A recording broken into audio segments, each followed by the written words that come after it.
Vous avez vu normalement en première les transformations de chimie organique qui modifient la taille de la chaîne carbonée. Le craquage et le vapocraquage sont des transformations qui raccourcissent la chaîne. La spécificité du vapocraquage, c'est d'avoir lieu en présence de vapeur d'eau et de produire uniquement des alcènes. Parmi les réactions qui rallongent la chaîne, on trouve l'alkylation qui est le contraire du craquage. On peut aussi produire une chaîne plus longue par polyaddition, dont on expliquera les principes dans quelques instants. On peut également changer la forme de la chaîne sans modifier sa taille. On parle alors de reformage, parmi lesquels l'isomérisation et la cyclisation. Vous avez sans doute remarqué que certaines réactions produisent des molécules de dihydrogène, ici et là également. Plutôt que d'apprendre par cœur quelle réaction produit 1 ou 4 dihydrogènes, je vais vous donner une astuce, mais avant, je vais vous expliquer le principe de la polyaddition.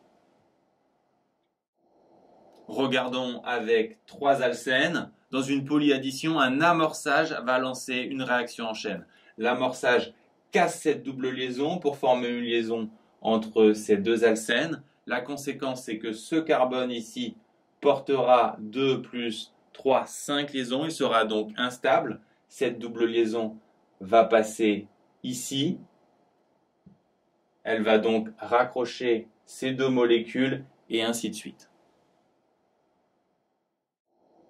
Dans les autres réactions, pour déterminer le nombre de molécules de dihydrogène, je vous conseille d'utiliser cette astuce. Rappelez-vous, quand vous avez affaire à un alcane, sa formule générale c'est CnH2n plus 2.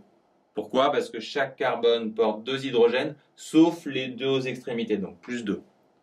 Alors que dans le cas des alcènes ou des cycles, la double liaison ou le cycle enlève 2 hydrogènes à la molécule. Donc dans ce cas-là, on notera 0, il y a perte de 2 hydrogènes, et dans le cas des alcanes, plus 2. Appliquons cette méthode. Ici, on a un alcane, donc plus 2. Ici, de même. Là, on a un alcène, donc 0. Donc finalement, il n'y a pas besoin de rajouter de dihydrogène pour équilibrer. Par contre, là, on a 2 alcènes, donc 0 à chaque fois. Pour compenser, il faut rajouter une molécule de dihydrogène. Donc normalement, vous avez compris le principe.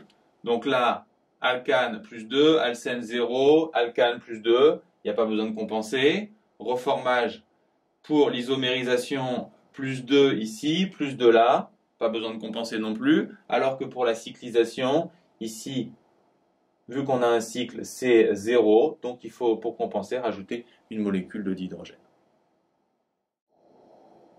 Le dernier cas est un peu plus subtil. Cette fois, on a un cycle et 3 doubles liaisons. On a donc 4 fois 2 hydrogènes en moins. Autrement dit, pour compenser, il faut rajouter 4 molécules de dihydrogène. En terminale, vous devez connaître 3 nouvelles réactions. Elles modifient cette fois les groupes caractéristiques. La première, c'est la substitution. Son principe est très simple. Un groupe caractéristique en remplace un autre. En gros, pousse-toi de là que je m'y mette. Le deuxième type de réaction à connaître, ce sont les additions. Regardons un exemple. Il y a ajout d'atomes et disparition d'une double liaison.